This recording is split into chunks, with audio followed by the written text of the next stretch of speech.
আপনি এবার হয়ে আছেন কে? আরে ভাই, এরকম দুঃখের কথা, আমার কাছে কোনো টাকা পয়সা নেই, একবারে গরিব গরিব মানুষ ভাই।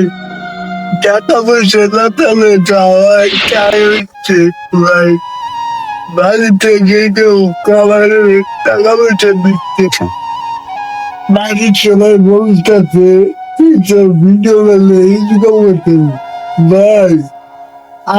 আমার কথা আমি বুঝতে পারি ভাই, এত সামর্থ্য নেই ভিডিও নাই ভাই, একটা ভিডিও ভাইরাল হচ্ছে না, একটা পেমেন্ট ঢুকতে পারছি না, এটাই আমার মনের ব্যথা ভাই। দেখতে পাচ্ছেন আমাদের ভাইটা খুব অসহায়, ভাইটা এত কষ্ট করে ভিডিও বানায়, আপনারা ভিডিও গুলো দেখেন না।